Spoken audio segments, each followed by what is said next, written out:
देखिए मित्रों, आज हम मीटर दूर जा रहे हैं। एक छोटा सा शबब कह लें या छोटा सा टाउन है। क्या नाम है पाणी जी उसका? गोरखन।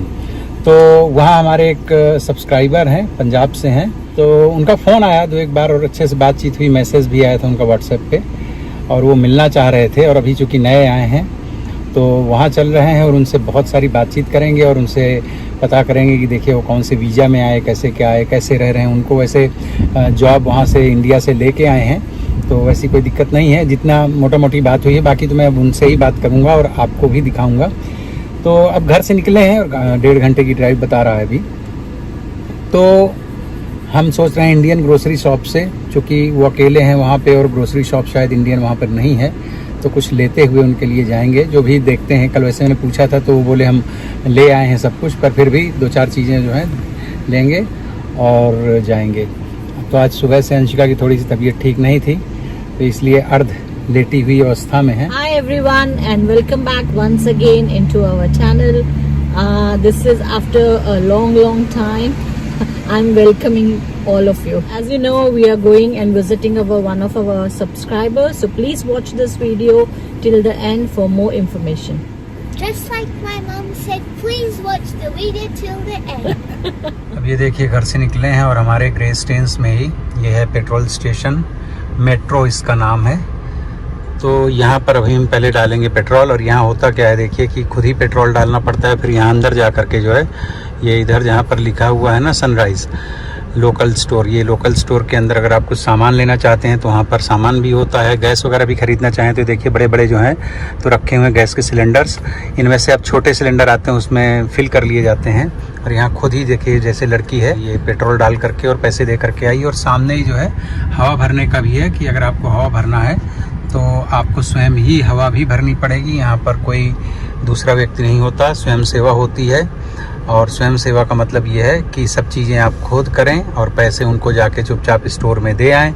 और अगर किसी के अंदर ये सद्भावना जग रही हो, ये हौसला बढ़ रहा हो कि भाई क्या है, हम पेट्रोल डालेंगे और यहाँ से निकल जाएंगे, तो ऐसा कर नहीं सकते क्योंकि यहाँ चारों तरफ लगे हैं देखिए CCTV कैमरा। अगर आप जाएंगे तो आपकी पुलिस में खबर हो जाएगी, फिर पुलिस आपसे कैसे क्या वसूल करती हो। तो दुनिया भर की लगभग पुलिस एक ही जैसी होती है, 19-20। तो इसके लिए ऐसा कोई यहाँ पर करता नहीं है। ये तो सब लेकर आ गए हम लोग। इसमें क्या है? ये लिए हमने मिठाई। कितनी है?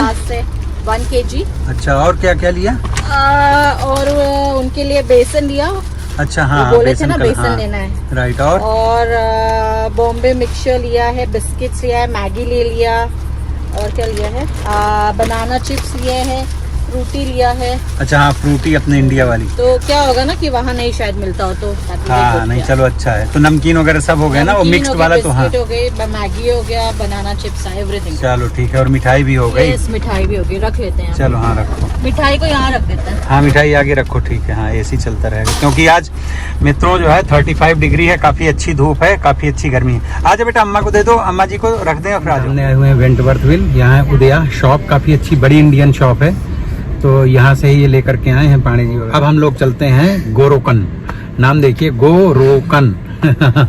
अच्छा है ना। तो ये है देखिए गोरोकन, और काफ़ी प्यारी जगह है। और जहाँ हमने गाड़ी खड़ी की है जस्ट सामने ही जो है इनके ये है बीच। होना तो सागर ही चाहिए या हो सकता है कोई झील हो, लग तो समुद्र ही रहा है। नहीं, लेकिन इसके पानी के कलर से नहीं लग रहा पाणी जी कि ये झील है शायद, तो है ना। ये वाला घर है पीछे, हमने सामने गाड़ी खड़ी कर दी। और अच्छी बात ये देखो, चाहे नज़दीक, पानी के नज़दीक है घर, इसकी वजह से हो या और कोई भी कारण हो, यहाँ पे टेम्परेचर चाहे जितना हो, लेकिन यहाँ पे उतना गर्म नहीं लग रहा जितना अपने यहाँ सिडनी में लग रहा था ना। हाँ, ये गर्म कम लग रहा है। और गाड़ियाँ तो इनके यहाँ 2 ऑलरेडी खड़ी हैं, तो मुझे लगता है ये ट्रेडीज़ की गाड़ियाँ होंगी, ये वाली जो खड़ी हैं। और पीछे बेचारी बहुत ही एक दुर्बल सी महिला आ रही है। लेट मी चेक, देखते हैं अभी कहाँ से है। ये देखिए हम आ गए जगमीत जी के यहाँ, और ये घर तो काफ़ी बड़ा है और ये बैचलर्स रहते हैं 3-4 लोग, और घर लेकिन बहुत बड़ा है इनका।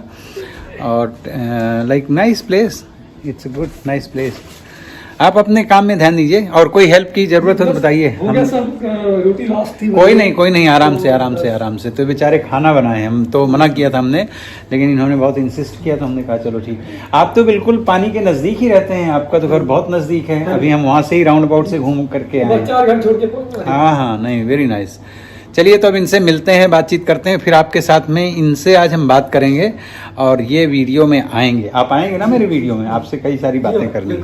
ओके जी, थैंक यू। ये देखिए मित्रों, जगमीत जी ने जो है तो एफर्ट करके, इनको खाना वगैरह बनाना आता नहीं था, यहाँ आकर के इन्होंने सीखा। और मैं अपने लगभग वीडियोज़ में बात बताया करता हूँ कि आप लोग इंडिया से थोड़ा बहुत खाना वगैरह बनाना सीख करके आइए, कि आप जॉब करने आ रहे हैं या पढ़ने आ रहे हैं, ये बहुत हेल्पफुल होता है। लेकिन इन्होंने जो है रोटी और देखो चने की सब्जी बनाई है। बता रहे हैं कि मेरी जब बात हुई थी 1-1.5 महीने पहले, तो मैंने इनको बोला था मैं किसी दिन आऊँगा, तो उसके बाद से इन्होंने अपना जो है तो ट्राई करना शुरू किया। और अब चूँकि डेली खाना इनको बनाना है अपने खाने के लिए, तो इन्होंने सीख लिया। थोड़े दिन, हाँ बहुत नहीं, यस। तो इन्होंने जो है तो बनाए हैं, रोटियां भी बोले बनाना सीख लिया है मैंने, यहाँ आ कर के सीखा है इन्होंने। तो इनसे बहुत ही इंटरेस्टिंग बातचीत होने वाली है। मैं आपको बताऊंगा कि एक कॉमन मैन, सीरियसली आपको लगेगा, आप अपने आप को रिलेट कर पाओगे। इसी में रख दीजिए, इसी में रख दीजिए। नहीं आप भी लीजिए, नहीं कोई दिक्कत नहीं है, हम लेंगे, आप संकोच ना करिए, एकदम निश्चिंत होकर के।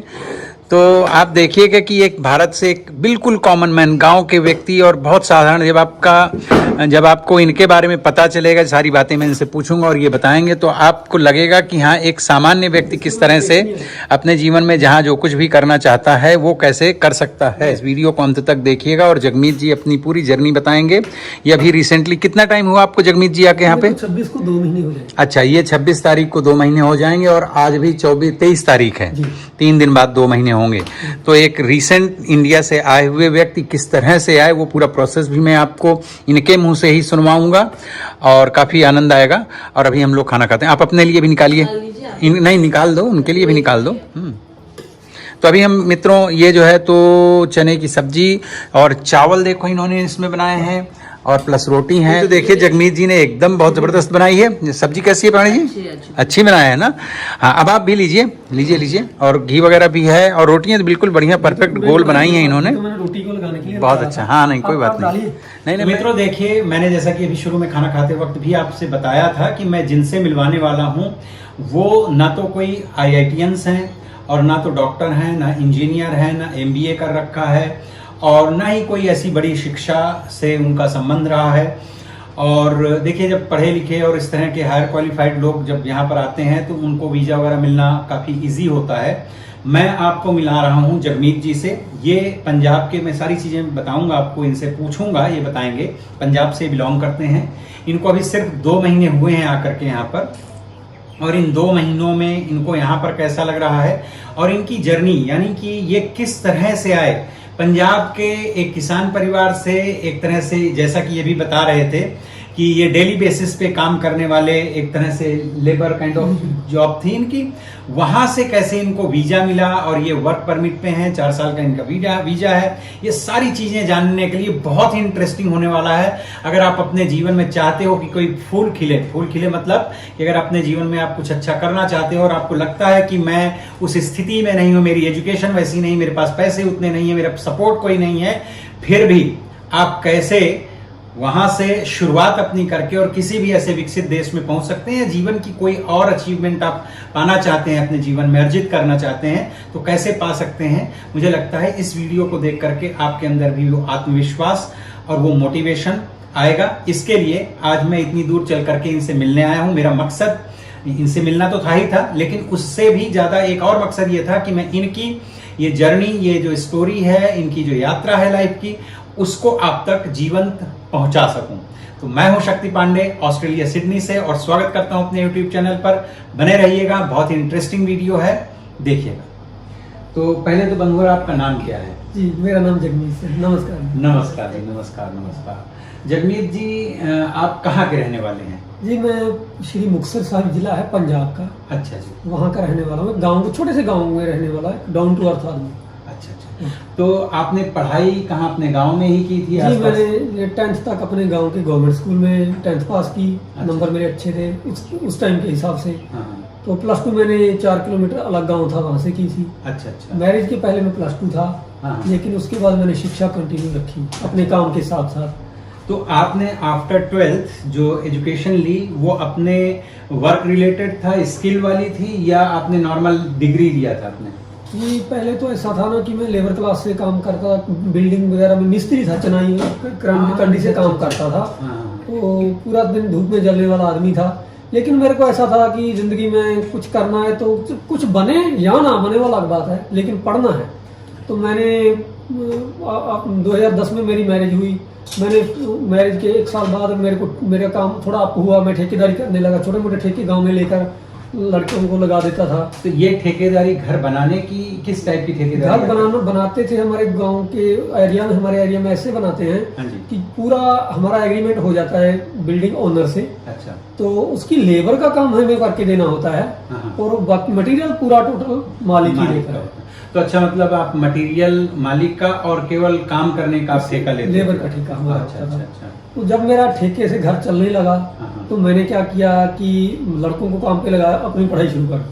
अच्छा, आप अगर बुरा न माने तो बता सकते हैं कि जब आपने ऑस्ट्रेलिया, मतलब जब आप ऑस्ट्रेलिया आए उसके पहले इंडिया में अप्रोक्सीमेटली ऑन एन एवरेज अगर देखा जाए तो आपकी मंथली इनकम क्या रही होगी?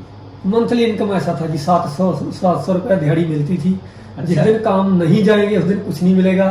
तो 700 में से 100 रुपए का डेली पेट्रोल भी जाता था। अच्छा, मतलब सब खर्च करा के 15-16 हजार महीने का बच जाता था। वो घर के खर्चे में निकल जाता, बचता कुछ नहीं था।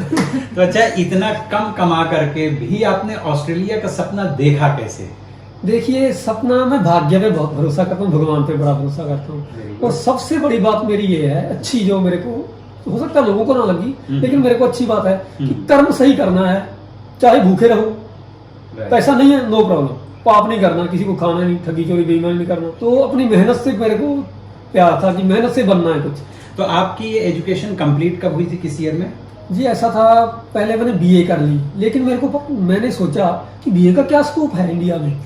बीए को कौन पूछेगा, अपने वर्क रिलेटेड कुछ करते हैं। मैंने वास्तुशास्त्र की बुक्स दिल्ली से मंगवा कर रीड करना शुरू की। धीरे धीरे मेरा इंजीनियरिंग में मन आया कि चलो अपने काम को आप करते हैं कि थोड़ा सिविल का काम कुछ करते हैं। मैंने 1 साल का ITI किया।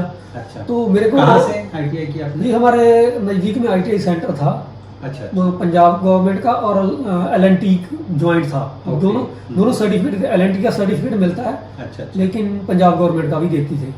तो वर्ल्ड में 16 कंट्री में वैलिड था। अच्छा, मतलब वहाँ के सर्टिफिकेट की वैलिडिटी जो है 16 कंट्रीज में है। 16 कंट्री में, तो उनमें से एक ऑस्ट्रेलिया भी है। अब तो ज्यादा है। अच्छा, अब ज्यादा तब 16 थी। मतलब ऑस्ट्रेलिया भी उन कंट्रीज में आता है ना? जी 100, अब 116 की लगभग है उस सर्टिफिकेट की वैल्यू। तो ये बहुत अच्छी बात इन्होंने कही जगमीत जी ने कि जब आप कोई एजुकेशन लेने जा रहे हैं तो आप ये चेक कर लें किस इंस्टीट्यूशन से ले रहे हैं, किस यूनिवर्सिटी से ले रहे हैं, वो UGC में रजिस्टर्ड है कि नहीं है, वो वैलिड है विदेशों में कि नहीं है। ये चेक करने के बाद में ही कहीं पे टाइम और पैसा लगा के एजुकेशन लेनी चाहिए, वो किसी भी फील्ड की हो।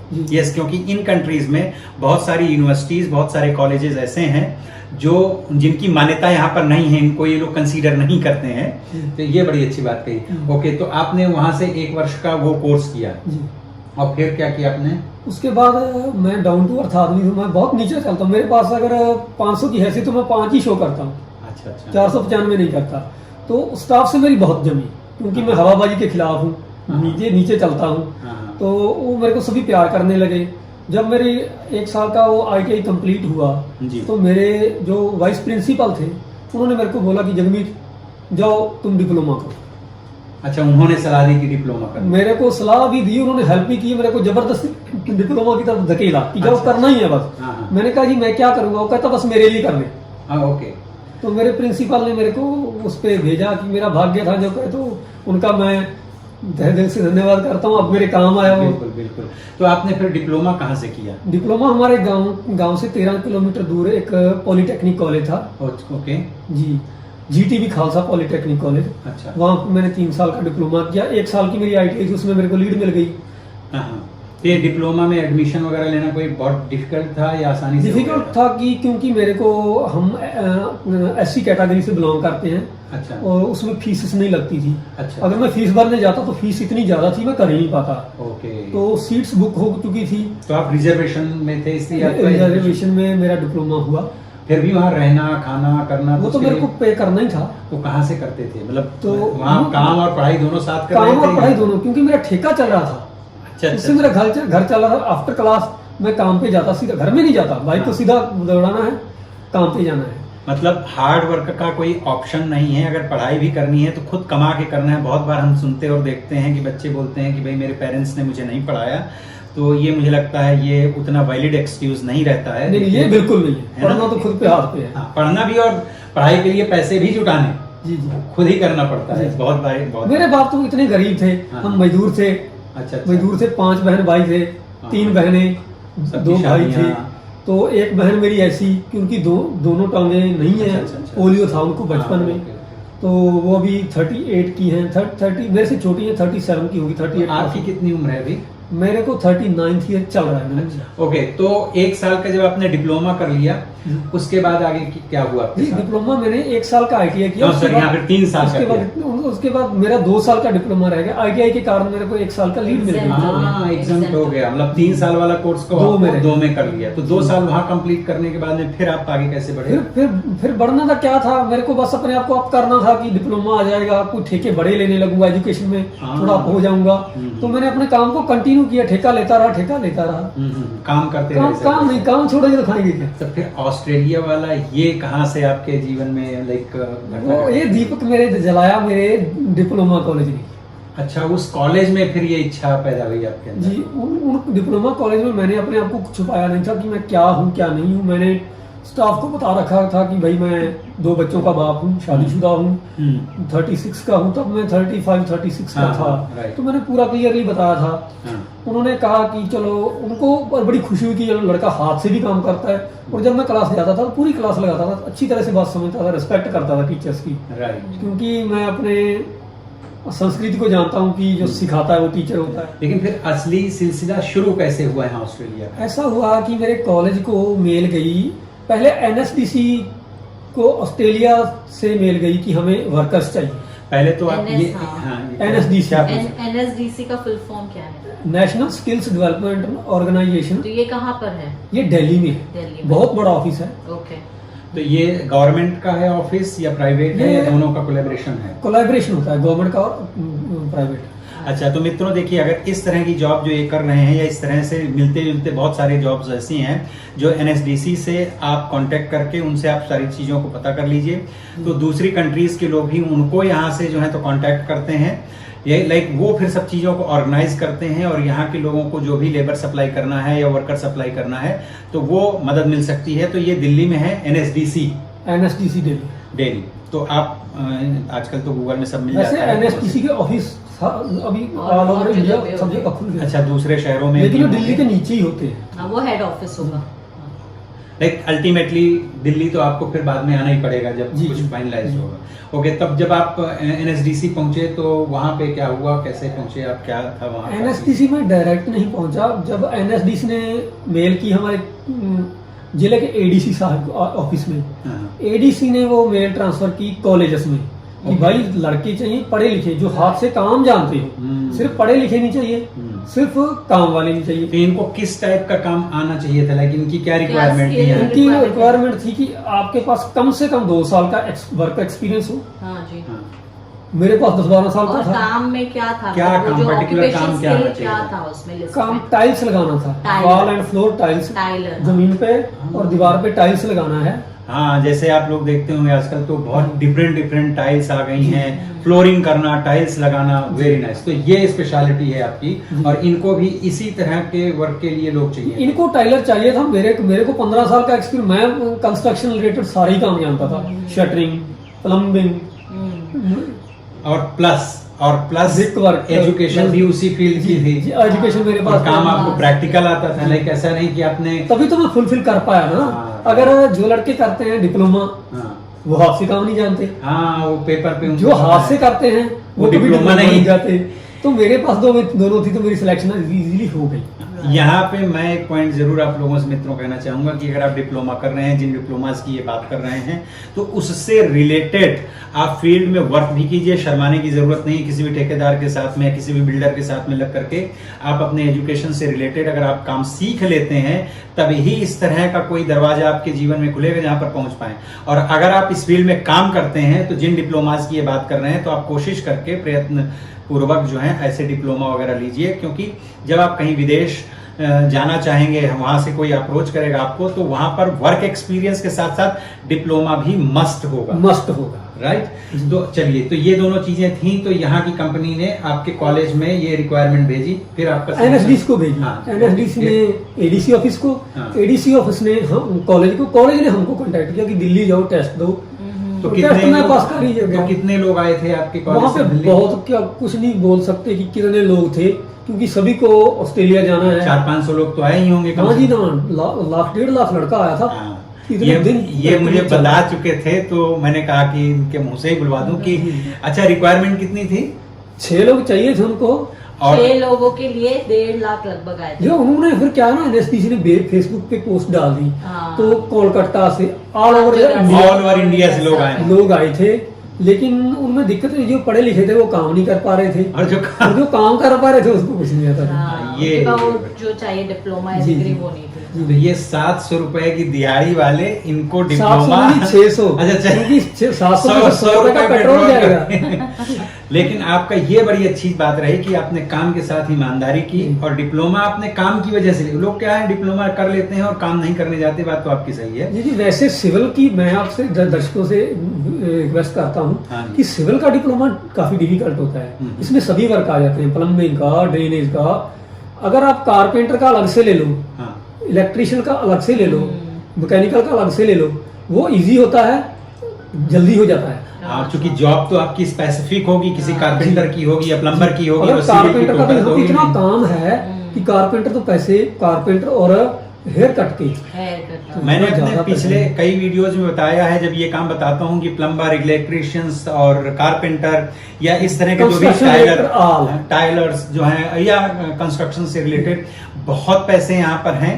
लेकिन आपको काम और डिप्लोमा या सर्टिफिकेट जो भी रिक्वायरमेंट है उनकी, वो आपके पास होना चाहिए। तो अगर आप बहुत लोअर लेवल पे भी अपने देश में काम कर रहे हैं, तो सोचिए आपके लिए बहुत अच्छा और सुनहरा भविष्य पुकार रहा है। तो फिर आप जब इंटरव्यू के लिए आए, तो कैसा था इंटरव्यू का? क्या प्रोसीजर हुआ, कैसे आपने दिया, वो थोड़ा मैं जानना चाहता हूँ। जी, इंटरव्यू में जब मैं गया, तो इंटरव्यू में मेरे को ज्यादा कॉन्फिडेंस तो था ही नहीं, क्योंकि मेरे को लगा था, क्योंकि इतने नीची क्लास के में था, तो मैंने सोचा चलो किसी का दिल रखने के लिए जाते हैं, टेस्ट दे देते हैं, इसमें क्या है, दिल्ली देख लेंगे, घूम लेंगे।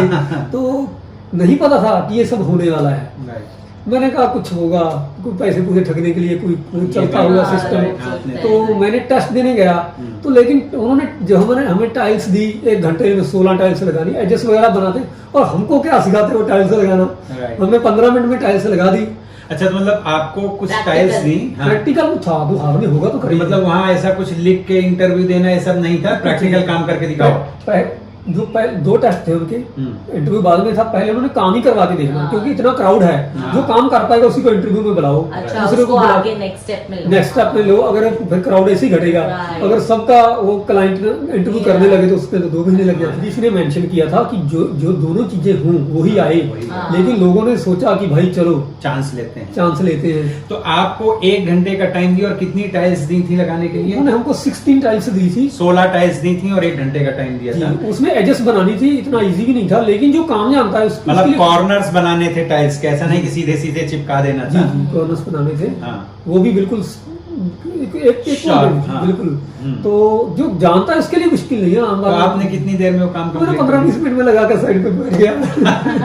और ये चीज कौन ऑब्जर्व कर रहा था? ये उनका जो ऑस्ट्रेलियन डेलीगेशन था, 3 लोग थे, वो पूरा ऊपर गए थे, वीडियोग्राफी कर रहे थे। तो ये जब इनका ये प्रैक्टिकल वाला इंटरव्यू कह लें, प्रैक्टिकल जब हुआ, तो ऐसा नहीं है कि यहाँ की कंपनी ने रिक्वायरमेंट अपनी भेज दी और वहाँ की जो भी बॉडी है उसने ले लिया हो। यहाँ के लोग आते हैं, वो आपको प्रैक्टिकली देखते हैं, और जैसा कि बता रहे हैं जगमीत जी कि इन्होंने प्रॉपर वीडियोग्राफी की, ताकि वो बाद में भी जब शॉर्ट लिस्ट कर रहे हो तो देख सकें कि हाँ किसका काम कैसा था, टाइम वाइज। अच्छा, यहाँ के काम में एक चीज और मित्रों में बता दूं कि काम अच्छा तो आना ही चाहिए, लेकिन यहाँ पे काम फास्ट भी करना पड़ता है। भाई ये बात इन्होंने लाख रुपए की भाई कुछ कह नहीं सकता। 15 साल का एक्सपीरियंस था कंस्ट्रक्शन वर्क में, मैं हर चीज जानता था, अपने आप को मास्टर, मैं किसी को समझता ही कुछ नहीं था। यहाँ आके सच है, यहाँ पे आके ऐसा लगता है यहाँ तक डूब चुका हूँ। थोड़ी सांस आने लगी 2 महीने में। इतना काम लेते हैं भाई, जैसे हम इंडिया में जितना काम 3 दिन में करते हैं, यहाँ पे 1 दिन में मांगते हैं। तीन आदमी का काम एक आदमी को करना पड़ता है। मैं हमेशा बोलता हूँ ये काम करना पड़ता है। आप अपनी स्किल में मास्टर हूँ, मैं मास्टर था और इतना अपने आप को समझता मेरा क्या कर लेंगे भाई, मेरे को भी ब्रेक लग रही है, इतना स्टैंडर्ड काम का हाई है वहाँ पे। तो अगर भविष्य अच्छा चाहते हो तो हार्ड वर्क के लिए हार्ड वर्क के लिए तो यार जिसको तमाशा वो यहाँ पे आके पैसा वेस्ट करके जाने की जरूरत नहीं, जो जानता है वही। तो जब आपने वो 15 मिनट में काम कर लिया तो उसके बाद के राउंड में फिर क्या हुआ? उसके बाद में राउंड में उन्होंने मेरे को बोला कि थोड़ी थोड़ी मेरे को इंग्लिश पे पकड़ थोड़ी थोड़ी थी, बात में समझ पा रहा था थोड़ी तो क्योंकि इंग्लिश में मैच वगैरह की कमेंट्री सुनते थे तो कुछ ना कुछ इंटरनेट और फिर आपने कोर्सेज किए थे, पढ़ाई लिखाई थोड़ा थोड़ा कहीं ना कहीं तो आती है इंग्लिश में, कुछ थी। लेकिन जो उनको चाहिए थी वो तो भाई यहाँ की इंग्लिश तो क्या बताऊं। जो आइल्स का एग्जाम देना पड़ता है तो आपको कितने बैंड्स चाहिए थे आइल्स में? मेरे को 5 बैंड ईच चाहिए थे, सभी में 5-5-5। अब ये सभी ईच का मतलब होता है स्पीकिंग, रीडिंग, राइटिंग, लिसनिंग, चारों में 5 बैंड्स। और ये बहुत बेसिक लेवल के बैंड्स हैं। बेसिक बाकी अगर आप कुछ भी करने आते हो तो 6 band each, 7 band each, 8 band each. अगर आप अकेडमिक आते हो, डॉक्टर, इंजीनियर वैसा करने तो 8 बैंड तक पहुंचते हैं और बहुत हार्ड होता है। तो मतलब अंग्रेजी तो जैसा, अच्छा भाई आप लोगों में से बहुत लोग मुझे रोज जो है तो कमेंट करके पूछते हैं कि हम ऑस्ट्रेलिया काम करने आ सकते हैं कि नहीं, और वो बहुत सारे लोग इसी तरह के लोग हैं, वो कोई डॉक्टर इंजीनियर टाइप के लोग नहीं जो मुझसे पूछ रहे हैं। तो मैं उनको बता दूं, कई लोग पूछते हैं कि हमें अंग्रेजी नहीं आती, आ सकते हैं नहीं आ सकते हैं। तो सामने ये बैठे हुए हैं, इससे बेसिक कोई काम यहाँ पर है नहीं जिसके लिए आपको बुलाया जा सके। इनके लिए भी 5 बैंड ईच की इंग्लिश जरूरी है, प्लस काम करने वाला जो है वो सर्टिफिकेट भी जरूरी है जिस भी फील्ड से आप रिलेटेड हैं, और काम आना भी बहुत जरूरी है। 4 चीजें ये जरूरी बताते हैं। एक तो जिस फील्ड से आप काम करते हो उसका आपके पास एक्सपीरियंस चाहिए, किस कंपनी में काम किया उसका पूरा आपको सैलरी स्लिप चाहिए। फिर आपको इनकम टैक्स चाहिए कि इंडिया में इनकम टैक्स फाइल करते हो। राइट। फिर आपको ड्राइविंग लाइसेंस चाहिए, फिर आपको आइल्स चाहिए, इंग्लिश टेस्ट। और काम में आप अपने में मास्टर हो तो तभी आ सकते हैं। अगर जैसे मैं कहता हूँ, देखो मेरे को 15 साल का एक्सपीरियंस थोड़ा नहीं होता है। तो वो ठेकेदार था, 20 लोगों को हैंडल करता था और कहता था मेरा कोई क्या कर लेगा, मेरे को क्या सिखाएंगे ये लोग, भाई ब्रेक लग रही है, बता रहा हूँ आपको। मतलब इनको भी डिफिकल्ट फील हो रहा है, बहुत ज्यादा डिफिकल्ट हो रहा है। जो लोग थोड़ा जानते हैं वो अपना पैसा वेस्ट, एनर्जी वेस्ट नहीं करने की, जो काम जानते हैं उनको वेरी यहाँ पे मोस्ट वेलकम है। और आपको ये लोग हाथों पे उठाएं, काम वाले को हाथों पे उठाते हैं। कि बहुत सारा कुछ काम आने के बाद भी अगर आपके व्यवहार में ये विनम्रता नहीं है तो कहीं पे भी टिकना बड़ा मुश्किल है। हाँ भाई, एक बात मैं कहता हूँ कि देखिए, जब मैं आइल्स करने लगा तो मेरे को 4 बार मैंने आइल्स का एग्जाम दिया। जो हमारे यहाँ आने के लिए 6 लोग सिलेक्ट हुए थे, उन्होंने 4 ने छोड़ दिया कि हम नहीं कर पाएंगे। अच्छा, आप लोग 6 लोग अपने कॉलेज से सिलेक्ट हुए थे? अपने पूरे ऑल इंडिया में ही 6 लोग सिलेक्ट हुए। 1.5 लाख लोगों में 6 लोग ही सिलेक्ट हुए थे, और पूरे नॉर्थ इंडिया में मैं अकेला सिलेक्ट हुआ था। और उन 6 में से 4 लोग तो इंग्लिश की तैयारी में ही। कितने दिन आपने तैयारी की थी? मैंने 8.5 से 9 महीने तक क्लासेस लगाई, पूरा काम धंधा छोड़ के। पहले तो मैं अपने एरिया से 400 किलोमीटर दूर गया, रोपड़ में। अच्छा, यूनिवर्सिटी ज्वाइन की वहाँ पे, क्योंकि घर छोड़ा, अपनी फील्ड काम छोड़ा। तो पैसे वैसे कैसे मैनेज करते थे फिर? तो पैसा वैसा तो फिर कुछ पाने के लिए करना तो पड़ेगा। कुछ सेविंग थी, कुछ गोल्ड पड़ा था, मुथूट फाइनेंस में रखा। अच्छा, वो हमने भी बहुत ऐड आती थी हमारे साथ। मुथूट, क्या नाम है? मुथूट फाइनेंस। तो अपना गोल्ड वहाँ पे रखा, वाइफ के अपने ज्वेलरी वगैरह। आपने रिस्क लिया और फिर मेहनत ईमानदारी से किया। तब आपने इंग्लिश में फिर 5 ईच आपको बैंड्स आ भी गए 9 महीने की तैयारी के बाद। जी, बाद में आए 4 महीने। तो आप 6 में से 4 तो रनअवे हो गए, भाग खड़े हुए बेचारे मैदान छोड़ के। जी, ऐसा था। एक मेरे साथ पंजाब का हमारी कॉलेज का सिलेक्ट हुआ था। उसने तो, मैंने उसको बोला कि भाई तू किसी गरीब की सीट खा गया। किसी को फ्री की सीट मिलती थी, जब तेरे को जाना ही नहीं था, तूने टेस्ट क्यों दिया? तेरी सिलेक्शन हो गई, किसी और की चली गई। तो उसने तो पहले ही हाथ खड़े कर दिए कि मैं आइल्स नहीं कर पाऊंगा। तू तो छोड़ गया। 2 थे बॉम्बे के, एक ने 1 बार आइल्स दिया, उसने छोड़ दिया। एक कर्नाटक का था, बिदर के नजदीक उसका गांव था। बिदर जी, कर्नाटक का सिटी है छोटी, बिदर। तो उसने भी छोड़ दिया। और जो बॉम्बे वाला था, एक था, उसने एक बार आइल्स दे के छोड़ दिया कि मैं नहीं कर पाऊंगा। तो मेरे को भी पता था कि मैं नहीं कर पाऊंगा, लेकिन मैं कहता हूँ आप लेकिन लगे रहे। तो कैसा समझ लो बेशर्म हो गया चलता ही गया। ये जिसे बेशर्म कह रहे हैं, मैं उसी को आत्मविश्वास कह रहा हूँ कि हारना नहीं होता जब तक जीत नहीं जाते हैं। और ये अकेले जगमीत जी के साथ नहीं हो रहा, जो लोग भी यहाँ आए हैं या जो लोग रह रहे हैं, आइल्स लोग 4-4, 6-6, 8-8 बार। पर्थ में एक हरियाणा के एक सज्जन थे, मेरी कभी 3-4 साल पहले उनसे बात हुई थी किसी और संदर्भ में। उन्होंने बताया था कि उन्होंने 23 बार, 10 साल लगे उनको, 23 टाइम जो है आइल्स का एग्जाम दिया, 24वीं बार वो पास हुए थे। और यहाँ और भी बहुत लंबी लंबी लाइनें हैं।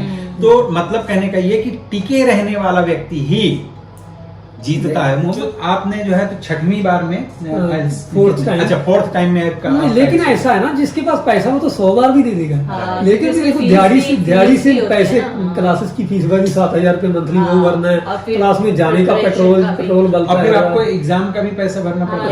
16,500 का फीस थी। अच्छा, 7,000 थी, 7-8,000 थी हमारे टाइम पे। 16,400 थी मेरे पास। अब 16,400 उसका 200 रुपया। ये हम तो अपना 2007-8 के बाद बता रहे हैं। तो फिर 4 बार मैंने फीस भरी, लेकिन मेरे लिए वो फीस भरनी बहुत बड़ा पहाड़ थी। मेरी बहुत दोस्तों ने भी मदद की कुछ मेरे को, लेकिन ऐसा जब मैंने पैसा बनाने लगा तो मैं दोस्तों से भागा नहीं, मैं उनको पूछता हूँ बोलो आपको कितनी चाहिए। तो अच्छा, फिर आपने आइल्स दे दिया, उसके बाद कंपनी ने आपको आगे कैसे जी, मैं कंपनी को भी बहुत ही धन्यवाद करता हूँ, क्योंकि कंपनी क्रिसमस की छुट्टियों पे यहाँ पे कोई काम नहीं करता ऑस्ट्रेलिया में, मेरे ख्याल से। तो कंपनी ने मेरी क्रिसमस में फाइल लगा दी। लास्ट ईयर क्रिसमस में फाइल लगा दी। फाइल 2 जनवरी को मेरी फाइल। तो आपने डॉक्यूमेंट्स क्या क्या सबमिट किए? Let me complete here. एक तो आपका आइल्स का सर्टिफिकेट मिला होगा, आइल्स का, और फिर आपने ITR लगाया होगा, जो इनकम टैक्स फाइल किया होगा, प्लस आपने अपने एजुकेशन के डॉक्यूमेंट्स लगाए होंगे, प्लस आपने और क्या लगाया? वर्क एक्सपीरियंस सर्टिफिकेट होगा, आपकी सैलरी स्लिप वगैरह जो भी आपने। सैलरी स्लिप तो नहीं, लेकिन आपके पास बैंक स्टेटमेंट या जो भी इनकम का बैंक स्टेटमेंट मेरे पास नहीं थी, क्योंकि हम कैश पे पर काम करते थे। हमने वो उसका नोटरी करवाया, एफिडेविट बनवाया कि भाई हम इनकम टैक्स के कैटेगरी से बहुत नीचे आते हैं। राइट। तो क्योंकि गवर्नमेंट ने, इंडियन गवर्नमेंट ने 7 लाख के नीचे जो लोग की इनकम है वो टैक्स नहीं भरते। वो टैक्सेबल नहीं तो है। मैंने उसको मेंशन किया कि भाई मैं इस कैटेगरी में नहीं आता हूँ। तो मैं कैश पे काम करता था, तो मैंने अपने ठेकेदार के जिसके काम मैंने किया था उनसे लिखवा के लिया होगा। उनसे लिखवाया अपने सीनियर से कि भाई ये लड़का मेरे नीचे इतने साल से काम कर रहा है, मैं इसको वेरीफाई करता हूँ। और फिर वो नोटरी करवाया, तो उसके बाद करवा के तो यहाँ पे वैलिड हुआ। ओके। और दूसरी एक बात ये कि अच्छा, आपका एक्सपीरियंस हो गया, ये सारे पेपर्स आपने सबमिट किए, आपको मेडिकल भी करवाना पड़ा था? जी डेफिनेटली मेडिकल के बिना तो। और मेडिकल जो है, जैसे आप फौज वगैरह में भर्ती के लिए जाते हो और मेडिकल करवाना पड़ता है, उससे टफ होता है, उससे कम नहीं होता है ना। और मेडिकल की फीस भी काफी मेरे लेवल से काफी है। कितनी थी आपके टाइम? मेरे पास 7,000 के लगभग। अच्छा, हमारे टाइम पे 4,000 थी।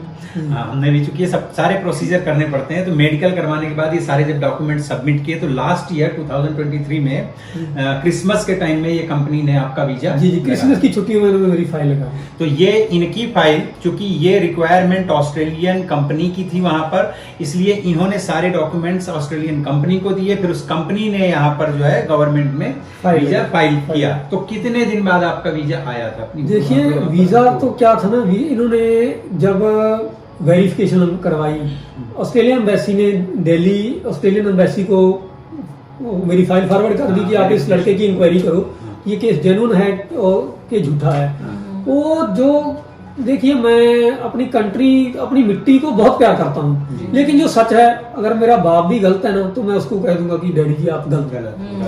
इंडियन एम्बेसी ने मेरे को बहुत टॉर्चर किया। वो उन्होंने मेरे को 99% फेल कर दिया कि भाई इसका वर्क एक्सपीरियंस ओरिजिनल नहीं है, क्योंकि उन्होंने वेरिफिकेशन के लिए कॉल किया मेरे सीनियर ठेकेदार को। वो मेरे ठेकेदार जो थी वो अनपढ़ थे, उनको ना हिंदी आती थी ना इंग्लिश आती थी। उन्होंने बात की, तो वो काम पे उस दिन हमारा स्लैब कास्टिंग लेंटर था मेरे ठेकेदार का, तो उन्होंने मशीन चल रही, शोर हो रहा था, तो जैसी बात की उन्होंने कहा कि भाई ये केस फेक है, इस लड़के की एम्प्लॉयमेंट सही नहीं है, इसको वीजा ना दिया जाए। अच्छा, ये लगा करके उन्होंने भेज दिया। इंडियन एम्बेसी ने लगाकर इनको भेज दिया ऑस्ट्रेलियन एम्बेसी को। ऑस्ट्रेलियन एम्बेसी ने मेरे को भेज दिया कि आप 17 जून तक हमको क्लैरिफिकेशन दीजिए, या अपनी वीजा फाइल वापस लीजिए कि आप कि एम्प्लॉयमेंट ओरिजिनल नहीं है, तो आपने झूठी बनाई है। तो उसमें क्या हुआ कि मैंने उनको रिक्वेस्ट लगाई कि जी ऐसा है, मेरा जो एम्प्लॉयर है वो अनपढ़ है, उनको हिंदी नहीं आती, इंग्लिश कैसे और बोलेगा। अपने यहाँ के ठेकेदारों को कोई पढ़ाई लिखाई की जरूरत क्या नहीं जरूरत होती है? उनको लेबर संभालने आना चाहिए, काम आना बस चाहिए। लेबर वो बखूबी करते हैं। वो तो इंडियन ठेकेदार से अच्छा शायद ही कहीं और कोई कहीं ठेकेदार होगा, क्योंकि 20-20 लोगों को हैंडल करना बहुत खोपड़ी चाहिए भाई। बिल्कुल। तो क्या था, जब ये हो गया तो मेरे सपनों के भी महल ढह गया। तो मैंने क्या किया, तो मेरे को पता चल गया कि अब ये होने वाला नहीं है। तो ऑस्ट्रेलिया के कानून भी बहुत हार्ड है, कनाडा से बहुत स्ट्रिक्ट है। हाँ, कनाडा तो कुछ नहीं, वो तो पूछते नहीं है, जनकन चला जाता है, लेकिन यहाँ पे आना भाई एक आपको एक छन्नी से निकालेंगे, छन्नी से, और छान करके। मेरे को ऐसे ही निकला। तो मेरे को जब लगा कि ये वीजा फाइल रिजेक्ट होगी, मैंने नए ठेके उठा लिए, काम पे जाना शुरू कर दिया, किताबें फेंक दी, छोड़ दिया कि अब कुछ नहीं होगा यार। तो फिर क्या हुआ, प्रोसेस चलती रही। जब मैंने वो लगा दी, फिर से लेटर बनाकर लगा दिया कि भाई एम्बेसी को, ऑस्ट्रेलियन एम्बेसी को मेल किया कि सर मेरा एम्प्लॉयर अनपढ़ हैं, उनको कम्युनिकेशन में दिक्कत आई है, फेक कुछ नहीं है, आप फिर से मेरी रिक्वेस्ट है, आप दूसरी बार इंक्वायरी करके देखिए। तो जब उन्होंने दूसरी बार इंक्वायरी किया तो मेरे ठेकेदार ने सब कुछ वेरीफाई किया जितना उसको आता था। भाई एक देसी पंजाबी अनपढ़ आदमी है, वो पंजाबी में बात कर पाएगा, पंजाबी में जो भी बात उन्होंने की उन्होंने बता दी। मेरे को उन्होंने रिकॉर्डिंग भी दे दी कि जगमीत जी आपकी ये कॉल आई थी, भाई ये मैंने बात किया है, अगर तेरे को कुछ गलत लगता है तो मैं दोषी हूँ, क्योंकि मैंने उनको ब्लेम किया कि अंकल जी आपने मेरा वीजा खराब कर दिया। तो मेरा भी दिल टूटा था, मैंने करना ही था। तो उन्होंने कहा कि चलो कोई बात नहीं है, किस्मत अगर हुई तो तू जो है जाएगा जरूर। तो उसके बाद दूसरी बार फिर उन्होंने मेरे को कॉल किया, ऑस्ट्रेलियन एम्बेसी न्यू दिल्ली में, कि मेरे को वीडियो कॉल किया कि आप कहाँ पे काम कर रहे हो। अब सडन कॉल करोगे, आदमी कोई बाथरूम में भी हो सकता है, कहीं किसी हॉस्पिटल में भी हो सकता है, कहीं किसी रिश्तेदारी में भी हो सकता है। सडन कॉल की कि अपनी वर्क प्लेस दिखाइए, अपनी साइट दिखाइए, अपने टूल्स दिखाइए। तो मैंने कहा कि मैं ये भी रोड पे जा रहा हूँ बाइक से, मैं एक साइड से हूँ, मैं ड्यूटी पे काम पे हूँ, लेकिन मैं सीनियर था, एक साइड से दूसरी साइड पे जा रहा हूँ, ना तो मैं पिछली साइड पे हूँ ना अगली साइड पे हूँ, तो मैं कैसे आपको शो करूँ। तो उन्होंने फिर से रिजेक्शन मेरी डाल। Oh my God, second time उन्होंने ऑस्ट्रेलियन एम्बेसी दिल्ली ने कह दिया कि ये लड़का झूठा है।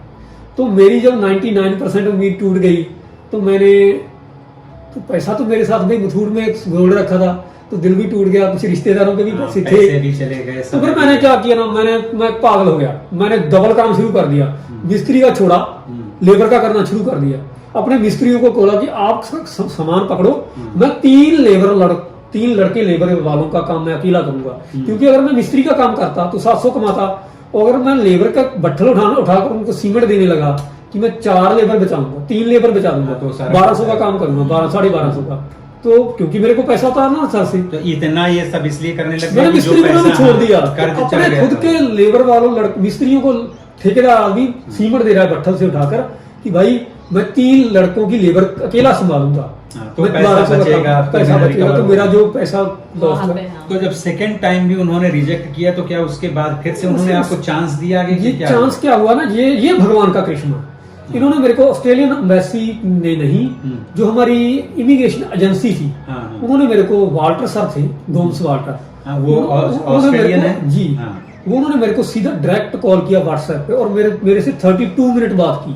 यहाँ पे एक चीज मैं आपको क्लियर कर देना चाहता हूँ कि जो ऑस्ट्रेलियन इनकी कंपनी है जिसमें जॉब करते हैं, जिन्होंने इनको सिलेक्ट किया था, वो डायरेक्ट नहीं इनका वीजा अप्लाई कर रहे होंगे, उन्होंने भी किसी न किसी इमिग्रेंट एजेंट को हायर कर रखा होगा, और संयोग से चूंकि ऑस्ट्रेलियन बेस्ड कंपनी है तो उन्होंने ऑस्ट्रेलियन ही एजेंट को हायर किया होगा। तो अल्टीमेटली गवर्नमेंट और इनके बीच में वो एजेंट थे, वॉल्टर, क्या नाम था उनका? गोम्स वाल्टर थे, गोम्स वाल्टर। तो उन्होंने फिर इनसे 32 मिनट बाद, वो प्रदमन ग्लोबल ग्रुप से थे, उन्होंने मेरे को ये ऑफर दिया था। अच्छा अच्छा, हाँ। वो कंपनी ने डायरेक्ट नहीं दे पाती, वो तो वाया ही जाएंगे, राइट। तो फिर उन्होंने 32 मिनट में आपसे क्या बात? उन्होंने सब कुछ पूछा कि आप कैसे हो। मैंने उनको बताया कि जी मैं बहुत गरीब हूँ, मैंने 1.5 साल खत्म कर दिया इस कंपनी को, जॉब ये मेरी ड्रीम कंट्री है, ड्रीम जॉब है, और रिजेक्ट में हो गया। तो आप मेरे को एक रिक्वेस्ट है मेरी, मान लीजिए कि आप मैं किसी पढ़े लिखे एम्प्लॉयर के नीचे काम करने शुरू कर देता हूँ आज से, चाहे मेरे को लेस पेमेंट मिले। मैं फ्रेश एक्सपीरियंस 2 साल का बना देता हूँ। आफ्टर 2 ईयर 2 साल बाद आप मेरे को सेम ऑफर प्लीज ऑफर कीजिए, क्योंकि मैं काफी पैसा वेस्ट कर चुका हूँ और बहुत गरीब लड़का हूँ। तो उन्होंने मेरे को बोला कि hold down young man, hold down, we will contact you after 48 hours. Okay, ये सी आपको हम 48 घंटे बाद फिर से कॉल करते हैं, आप हमें अपने एम्प्लॉयर का नंबर डायरेक्ट सेंड कर दीजिए, हम उनसे डायरेक्ट बात करते हैं, एनएसडीसी को और एजेंसीज को बाहर निकाल के। तो मैंने उनको नंबर डाल दिया और नीचे मेंशन कर दिया he can understand only Punjabi, no Hindi, no English. उन्होंने हमसे भी कांटेक्ट नहीं किया।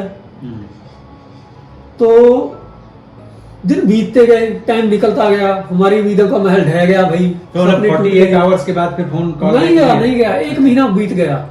मेरे को 16 सितंबर को सडन कॉल गई एनएसडीसी दिल्ली से कि जगमीत क्या कर रहे हो।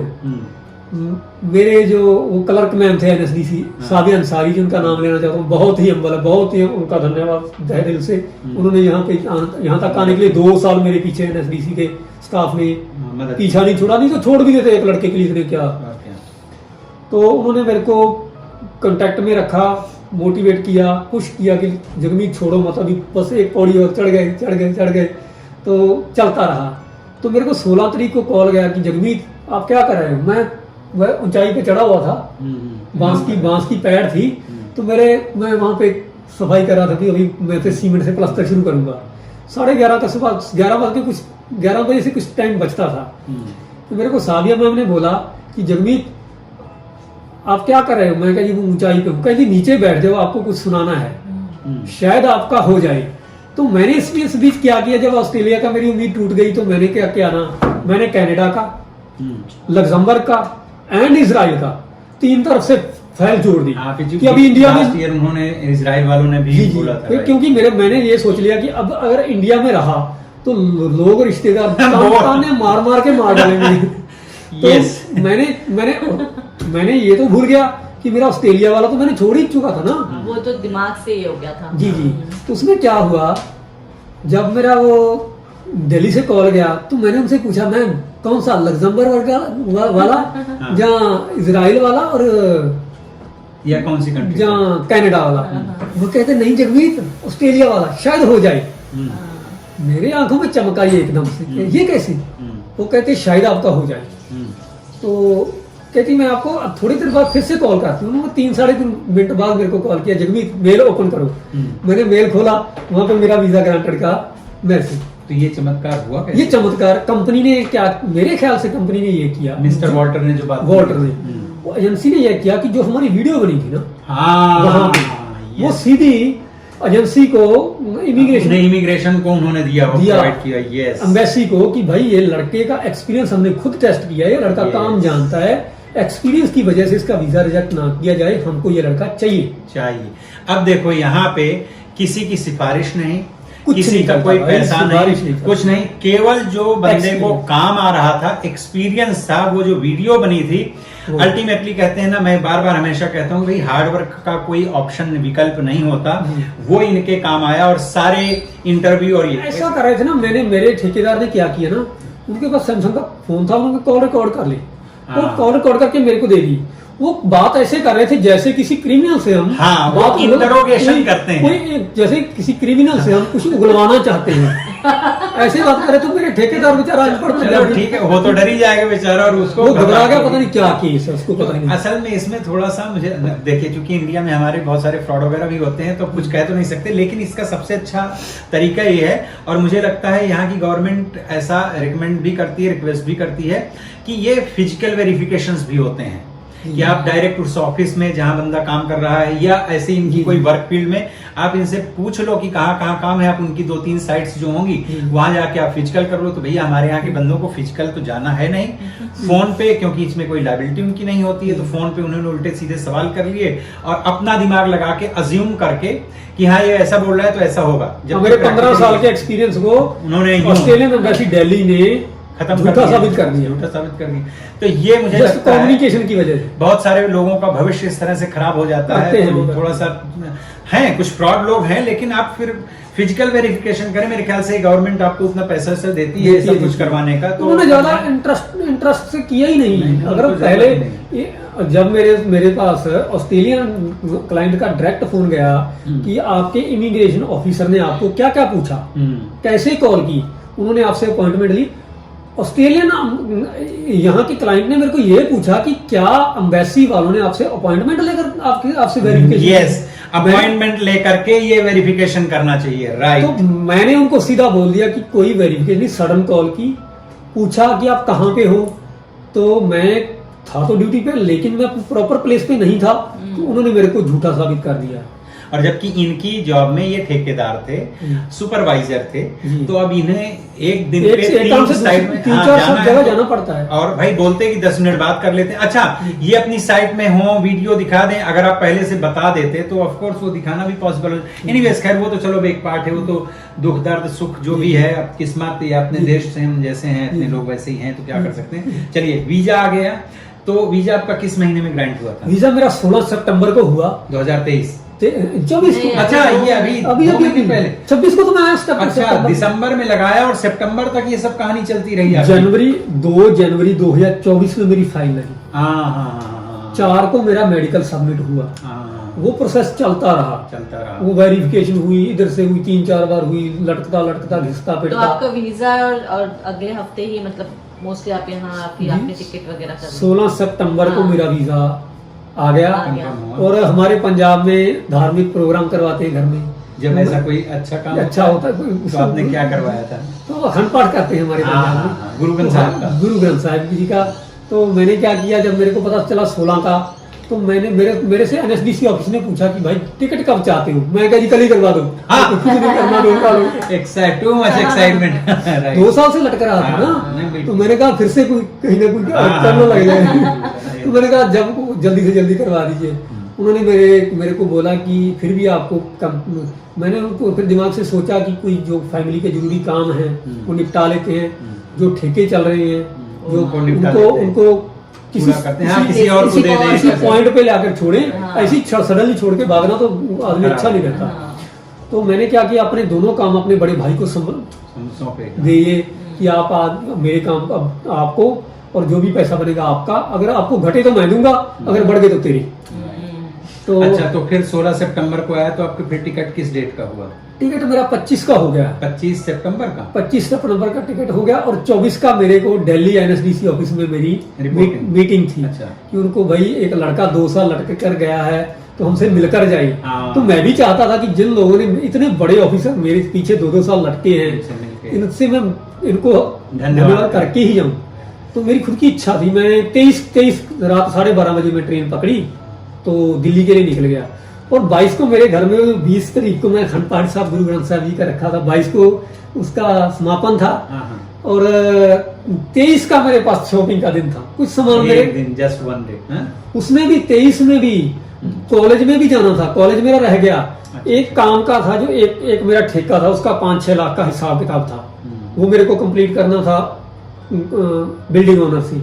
तो जब मैंने सुबह 9 बजे से वो शुरू किया, 6-7 लाख का हिसाब था, तो 2.5-3 तो उसी में बच गए। कॉलेज से छुट्टी, कॉलेज का काम खत्म हो गया। मैंने वहां पे हिसाब किताब करके अपना जो ठेका था अपने बड़े भाई को हैंड ओवर किया कि भाई इतने पैसे आ चुके हैं, इतने बाकी है, इतना काम बाकी है, अगर आप ठेका कंटिन्यू कीजिए, अगर पैसा घट गया तो मैं दे दूंगा, बढ़ गया तो आपका है आपका, अब काम आप संभालिए। तो मैंने ऐसे काम हैंड ओवर किया। 2-2:30 बजे मैं लोकल सिटी में पहुंचा। जो शॉपिंग थी मेरी, मोटी मोटी चीजें मैंने ली, कुछ छूट गई, कोई रह गई। तो 23 रात को मैं 12:30 बजे ट्रेन पकड़ के दिल्ली पहुंचा। सुबह 7 बजे दिल्ली पहुंच गया। 24 को NSDC दिल्ली में मीटिंग की और 25 को फ्लाइट पकड़कर। तो फ्लाइट की टिकट आपको यहाँ कंपनी ने दिया? मतलब अगर आप जॉब लेके आते हैं, मैं इसके पहले लेकिन एक बात मेंशन करता हूँ, NSDC आपका 70,000 रुपया वहाँ पे जमा करेगी कि आप अगर वहाँ पे 3 महीने तक पूरा काम नहीं करते, या आपको कोई हेल्थ इश्यू आ जाता है नए वातावरण में। वैसे मैं आप बात करता हूँ, यहाँ का वातावरण बहुत बढ़िया, बीमार आदमी ठीक हो जाए, इतना साफ सुथरा। 70,000 वो एज ए डिपॉजिट करवाते हैं कि अगर आप वहाँ से भाग खड़े हुए तो फिर 70,000 टिकट उसी से हो जाए। कंपनी को मेडिकल भी लिया होगा, मेडिकल इंश्योरेंस? वो तो सब वो तो कंपनी ने दिया होगा। कंपनी ने दिया या आपने मेडिकल दिया? इंश्योरेंस कंपनी ने दिया, टिकट कंपनी ने, लेकिन वो मेरा 90 दिन के लिए डिपॉजिट है वहाँ, और वो आफ्टर 90 डेज वो आपका रिलीज हो जाएगा जो पैसा, मेरे को दे जो देंगे। आप अकाउंट वगैरह दे के आए होंगे उसमें दे देंगे वो। चलो, तो ये पैसा भी आपने टिकट वगैरह जब लेने लगे होंगे उसी टाइम पे कभी आपको जमा करना रहा होगा। जी सडनली जमा किया था, मेरे पास 70,000 रुपये था कहाँ। वो आपकी जैसे किसी भाई ने मेरे को बोला कि भाई आप इतना काम बड़ा हो गया, 70 छोड़ो लाख रुपया ठोको। और पंजाब में लोग अवेयर हैं कि ये कितनी बड़ी बात है। जी। मे भी इंडिया के कई पार्ट्स में शायद ये बात लोगों को पता भी ना हो कि ऑस्ट्रेलिया या अमेरिका जैसे किसी कंट्री में इस तरह का वीजा मेंशन करना चाहता हूँ जी। कि मेरी फैमिली, मेरे नानका परिवार से मेरे मामा नाना की जहाँ ज्यादा ज्वाइंट थी, और वो भी इतने ज्यादा एजुकेटेड नहीं है कि ऑस्ट्रेलिया एक बहुत अच्छी कंट्री है। वो मेरे को डरा रहे थे, भाई कहाँ जा रहा है, 2 बच्चे हैं पीछे, सोच के जा। उनको पता नहीं था कि ये स्वर्ग में जा रहे हैं आदमी। Yes. तो हमारे भी बहुत लोगों को जानकारी नहीं है, लेकिन भाई जो भी पहुंच सकता है, हाथ जोड़ के कहता हूँ, यहाँ पे स्वर्ग है। मेहनत तो देखो करनी पड़ेगी, लेकिन एक वहां पे जिंदगी काटने की बजाय से यहाँ पे जिंदगी एंजॉय कीजिए। वहां पे 7 दिन काम करना है, यहाँ पे 5 दिन काम करना, वहां पे 12 घंटे काम करना है, यहाँ पे 8 घंटे काम करना है। पर ये 8 घंटे में आपको 15 घंटे का 20 घंटे का काम निकाल के देना। अब चलिए, जब यहाँ आप आ गए तो आपको कंपनी ने रिसीव किया होगा? जी, कंपनी ने रिसीव किया, बड़े प्यार से रिसीव किया। जिस आदमी ने, सीनियर ऑफिसर ने कंपनी के, जैरी सर ने मेरे को खुद रिसीव किया, बड़ा अच्छी तरह से मिले, चाय पानी ऑफर किया, बड़ा फैमिली की तरह, मेरे को अच्छा लगा। अब चलिए इसके आगे की बात करते हैं कि ये जिस घर में इस वक्त हम बैठे हैं, ये 4 बेडरूम का घर है आपका? जी 4 बेडरूम 4 4 बेडरूम का हॉल, किचन, टॉयलेट, बाथरूम वगैरह सब है। काफी ह्यूज, काफी बड़ा मकान है, काफी अच्छी बड़ी प्रॉपर्टी है। और इसमें ये 3 लोग रहते हैं। ये तीनों के अलग अलग बाथरूम है। हाँ, तीनों के अलग अलग बाथरूम है, अलग अलग रूम है, बहुत स्पेशियस है। अलग अलग फ्रिज है, बड़ी फ्रिज है दोनों को, की तीसरी मेरी अकेली की। और इसका इनको $225 पर वीक, 230 $230 पर वीक। अच्छा, बिजली का बिल सब इंक्लूडेड है? वाईफाई के साथ में इंक्लूडेड है। बहुत खूबसूरत, साफ सुथरा, नीट एंड क्लीन घर है। ये इनको कंपनी ने दिया है, जो कि इनकी सैलरी से $230 जो है तो हफ्ते के कटते हैं। अब इसको 52 वीक से आप 1000 रुपया मंथली मान लीजिए। तो इतना इनका जाता है। अब आप ये बताइए कि मंडे टू फ्राइडे आपकी जॉब होगी 8 घंटे की? जी। काम आप यहाँ पर भी टाइलर का ही कर रहे हैं? टाइलर का ही कर रहे हैं। और आपकी सैलरी पर आवर के हिसाब से है या पर एनम के हिसाब से? पैकेज क्या है सैलरी? पर आवर के हिसाब से मेरी $35 पर आवर के हिसाब से मेरी सैलरी। तो वीक में आपको कितने, वीक में सैलरी मिलती है, मंथली मिलती है? वीकली। तो वीक में कितनी सैलरी आती है आपकी? जी मेरे को सब काट फाट के, क्योंकि 255 मेरी $1347 मेरी टोटल सैलरी है। ये काट करके, किराया काट के, और $255 मेरा टैक्स जाता है। हाँ, ना वो तो टैक्स वगैरह को बाद में बात कर लेंगे, लेकिन किराया काट के आपको 862 मिलते हैं। 862, जिसमें इनका किराया भी कटता है प्लस इनका टैक्स भी कटता है। अब चूंकि मेरी वाइफ जो है टैक्स एजेंट है, तो ये बताएंगे कि अभी इनको कुछ ना कुछ, तो चूंकि इन्होंने अभी सितंबर अक्टूबर में जो है काम शुरू किया है, तो इनको काफी पैसा वापस, अभी टैक्स का जो रिफंड है वो गवर्नमेंट देगी विद इन। वो जुलाई में आपको कांटेक्ट करना है, आप इनसे कांटेक्ट टैक्स रिफंड कराने के लिए। तो आपको काफी कुछ पैसा जो है टैक्स रिफंड आ जाएगा। तो अब मान लीजिए कि मोटा मोटा मानते हैं कि अगर टैक्स वगैरह रिटर्न वगैरह करके भी अगर इनको 950 या 1000 के आसपास महीने का वीकली पड़ा है, तो 52,000 में कहता हूँ 50,000 साल का मान लें। ये 700 दिहाड़ी वाले व्यक्ति अब ऑस्ट्रेलिया में खर्चा पानी, अपना किराया निकाल करके भी लगभग $50,000, जो कि इंडिया के हिसाब से लगभग 27-28 लाख रुपए साल का होता है, राइट? और ये अभी इनके बिल्कुल शुरुआती दिन है। मैंने देखा है बहुत लोगों के, मैं इनके देख रहा हूँ, अभी इनके पंख वगैरह नहीं निकले हैं। वो साल भर लगते हैं, यहाँ लोगों के पंख निकलते हैं। नहीं, मेरे नहीं निकलेंगे। गलत अर्थों में नहीं कह रहा, मैं पॉजिटिव अर्थों में कर रहा हूँ। जब इनके पंख निकलेंगे तो ये और अच्छी जॉब करेंगे या इसी जॉब में इनको इंक्रीमेंट होगा, ये सैलरी अभी और बढ़ेगी। नहीं, एक बात मेंशन करना, आप सॉरी आपकी बात कर रहा हूँ, क्योंकि जब मेरा यहाँ पे लोग ईमानदार इतने हैं, जब मेरा एग्रीमेंट हुआ था जून 2023 तक था, तब मेरे को ये देने वाले थे 60,000 रुपया सैलरी पर ईयर। जब मैं यहाँ पे लैंड हुए 26 सितंबर को लैंड हुआ, तो मेरे को ऑफिस में तो जाना ही था।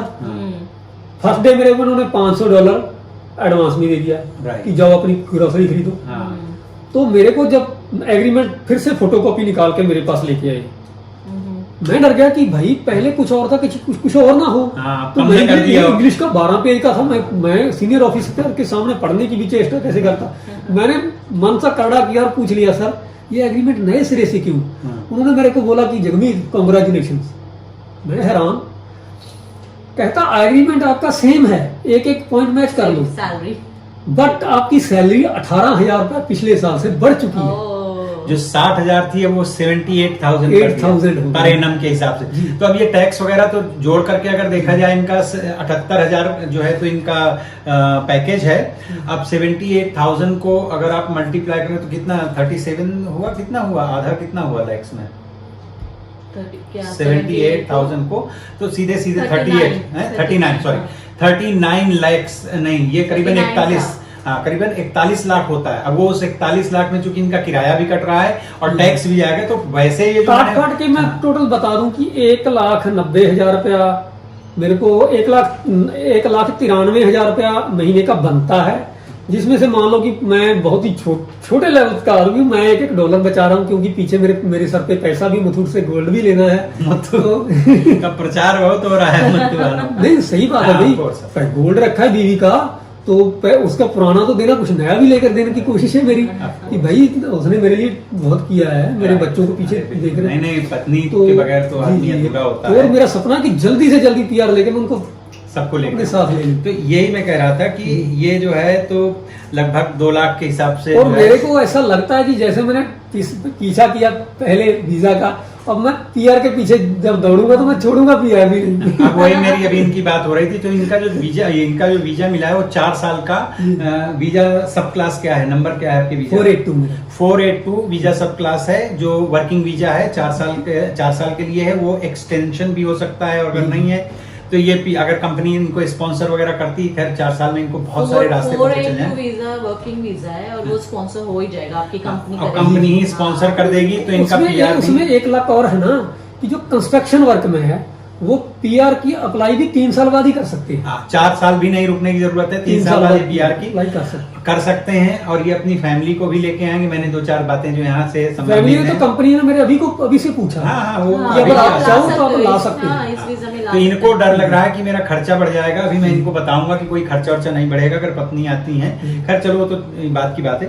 तो अब ये समझिए कि एक बेसिक आदमी अगर आप किसी तरह से इतनी मेहनत 2 साल 3 साल मेहनत कर लेते हैं, थोड़ी पढ़ाई लिखाई थोड़ा काम सीख लेते हैं, तो यहाँ आकर के 30-35 लाख रुपए सब काट पीट के बचा करके आपको, और इनका ग्रोसरी महीने का ये जिस तरह से खाना पीना खा पी रहे हैं, मुझे लगता है $300 में महीने भर में खा पी लेंगे अकेले का। अगर आपको लगता है कि इससे ज्यादा लगता होगा, मैं 300 अगर मैं पहले तो क्योंकि मैं अभी नया टूल्स ले रहा हूँ, टूल्स लेने के कारण तो मेरे पैसे जा रहे हैं, लेकिन मैं ग्रोसरी के 300 से अंडर ही चलता कम में 300 कम में $300 से कम में भी कर लेंगे। और चूंकि ये सिडनी से लगभग 100 मेरे घर से 110 किलोमीटर दूर है। हाँ, मेरे घर से 110 किलोमीटर दूर है और 1.5 घंटे हमारा ऑफिस सिडनी में ही है। और पहला हफ्ता मैं सिडनी में ही रहा था, और सिडनी का नाम ही मेरे लिए तो बड़ा ना भगवान का। सुबह उठता हूँ जैसे कुत्ता हूँ उठाकर शुक्राना करता, मैं भी करता हूँ कि भगवान जी शुक्रिया, सिडनी पहुंचना मेरे लिए भाई बहुत बड़ी बात थी। बस यही पैसे से सब कुछ होता है, लेकिन आदमी बिना पैसे के यहाँ पहुंचा भाई भगवान का। देखो बगैर पैसे का अगर यही सब कुछ करने में इनको पैसे लगाने पड़े होते इस पूरे प्रोसेस में, तो मैं तो दिल्ली भी नहीं जा पाता। हाँ, और बहुत पैसे लगते और शायद ये फिर उतनी हिम्मत न जुटा पाते। तो जिन लोगों को इंडिया में रहते हुए ऐसे विकसित देशों में काम करना है, तो इस तरह के तमाम रास्ते हैं। तसल्ली से बैठें और सही दिशा में सही डायरेक्शन में आप कोशिश करना शुरू करें, और कहीं ना कहीं भगवान फिर वो रास्ते निकालते हैं। पर मेहनत और ईमानदारी से मेहनत करने की दिशा में आगे बढ़ें। दूसरी चीज, बीच में अगर कोई रुकावटें आती हैं तो उनसे डरना नहीं है। हाँ, गिव अप ना करें। तो मेरा तो वीजा आप देखो 99% रिजेक्ट हुआ, फिर भी कुदरत ने क्या खेल रचाया। इसके लिए मुझे लगा बहुत सावधान। लास्ट में कैसे आया वो एकदम पता ही नहीं था। कंपनी वॉल्टर ने जो इनसे इंटरव्यू लिया, कंपनी ने उनको जो है, देखो यहाँ ऑस्ट्रेलियन इमिग्रेशन ऑफिस में सब ऑस्ट्रेलियन बैठे हैं जी, और वो भी ऑस्ट्रेलियन कंपनी है, गोरों की कंपनी है, गोरा ही उनका एजेंट है। तो उन्होंने जब कन्विंस किया होगा कि ये कोई रिकमेंडेशन से नहीं आया, भाई हमने इसका काम देखा है, दैट्स व्हाई हमको ये आदमी चाहिए। तो वो असल में काम से प्रभावित थे। तो यहाँ के वीजा वालों को भी लगा कि फिर देखो इससे क्या हुआ, जो इंडिया में बैठ के इनकी इंक्वायरी कर रहे थे उल्टे वही गलत साबित हुए कि तुमने गलत ढंग से उस बंदे की इंक्वायरी की। बात सच ये है कि उन्होंने सडन कॉल किया, कोई अपॉइंटमेंट नहीं लिया। तो इसलिए भैया अपनी ड्यूटीज वहां बैठ करके भी लोगों को सही ढंग से, वैसे मैं कौन होता हूँ ये ज्ञान देने वाला, लेकिन सच्चाई ये है। लेकिन भाई ज्ञान देने वाले हम कोई नहीं है, लेकिन ये सच है कि जो भी आदमी किसी औहदे पे होता है ना, वो अपने इंडिया में तो यार दुरुपयोग करता ही है। मत करें 99% इसी तरह से 100 नहीं कहते, लेकिन बहुत लोग करते हैं। रिक्वेस्ट है किसी के भाग्य से मत खेलिए, जो है काम ओरिजिनल कीजिए प्लीज। अब ये बताओ, अभी आपको केवल 2 महीने भी पूरे भी नहीं हुए हैं, ऑस्ट्रेलिया आपको लगता कैसा है देश? जी मैं तो पहली बार बाहर निकला हूँ।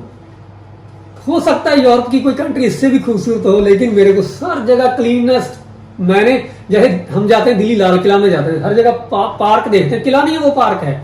यहाँ पे हर पूरी कंट्री पार्क है, पूरी कंट्री पार्क। यस। तो आप रोड देखोगे, हमारे रोड पे गाय भैंस जाती है, कुत्ते जाते हैं जी, गंदगी होती है।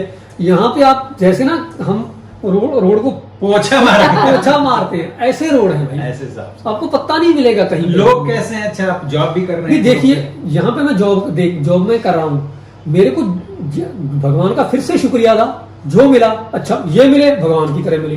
क्योंकि इन्होंने मैंने YouTube में इनको कमेंट किया, तो ये YouTube में अपना पर्सनल नंबर पोस्ट करना, मैं सोचता हूँ ये बहुत बड़ा रिस्क है, लाखों फोन आने शुरू हो जाएंगे।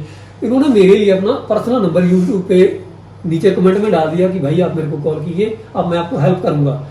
ऑस्ट्रेलिया में बिजी शेड्यूल में किसी की हेल्प ना करो, हेल्प के लिए बोल दो कि मैं करूंगा, इतनी ये भी बड़ी बात है। तो मैं तो इसी बात से इनका फैन हूँ बहुत बड़ा। ये इनका जो बात करने का तरीका था, इतना हम्बलनेस थी, तो मुझे लगा, और मैंने पहले दिन ही बोला कि मैं आपसे मिलने जरूर आऊंगा। जबकि सच ये है कि मैं हैरिस पार्क में हमारा ऑफिस है, और मैं हफ्ते में 1-2 लोग मुझसे टकराई जाते हैं, जो लोग कहीं ना कहीं मेरे सब्सक्राइबर हैं या वीडियोस देखे होते हैं, बात होती है, अच्छे से बात होती है, बट इतनी क्लोजनेस है। 2-3 तो मेरे बहुत अच्छे दोस्त बन गए, हमारे फैमिली फ्रेंड्स भी बन गए, हमारे जो सब्सक्राइबर थे।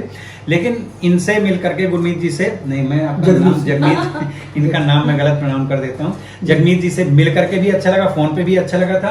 और जिस आत्मीयता के साथ में मिले, तो आप लोगों में से अगर मेरा कोई सब्सक्राइबर है और यहाँ ऑस्ट्रेलिया आया है और मुझसे मिलना चाहते हैं किस तरह से मैं आपके साथ भी बैठ करके आपकी जर्नी का वीडियो बनाऊं, तो प्लीज़ आप मुझे जो है कमेंट करके बताइए और अपना नंबर छोड़िए। मैं आपको जो है तो अपना नंबर दूंगा, फ़ोन पे कोऑर्डिनेट हो लेंगे, मैं आपके यहाँ पर भी आऊँगा। और आप लोगों ने अगर वीडियो को यहाँ तक देखा है तो बहुत बहुत धन्यवाद। मुझे लगता है कि इस वीडियो से ज़रूर न कुछ तो आपको मोटिवेशन मिला होगा, और भविष्य में अगर आप कुछ अच्छा अपने जीवन में करना चाहते हैं तो इस तरह की स्टोरीज से, इस तरह की घटनाओं से काफ़ी कुछ सीखने को मिलता है, आत्मविश्वास भी बढ़ता है। तो घबराएं नहीं, और वीडियो को इसी तरह से हमारे देखते रहिए। चैनल को अगर अभी तक आपने सब्सक्राइब नहीं किया है तो क्या कर लीजिए लोग चैनल को। रिक्वेस्ट है मेरी आपसे हाथ जोड़कर सभी लोगों से कि इनके चैनल को पूरा प्रमोट कीजिए, क्योंकि ये भगवान जैसे आदमी बहुत ही अच्छे, बहुत हम्बल। मैं कमाल मान गया कि मैं एक आदमी की कौन मिलने आता है भाई, यहाँ पर 113 किलोमीटर चलकर गाड़ी से, तो मेरे को मिलने आए। मैं इनका बहुत आभार व्यक्त करता हूँ। इनके चैनल को पूरा सपोर्ट कीजिए, तो ज्यादा से ज्यादा बहुत बहुत धन्यवाद। और इन्होंने बहुत अच्छा, बहुत बढ़िया भोजन करवाया, वो जो चने की सब्जी, मैं तो कौन भोजन करवाना, इनका भोजन मेरे घर में भगवान जी ने भेजा था, तो मैंने बहुत बहुत धन्यवाद। तो मित्रों अपना बहुत बहुत ध्यान रखिए, मिलते हैं फिर किसी दूसरे वीडियो में। Take care, bye bye. Bye.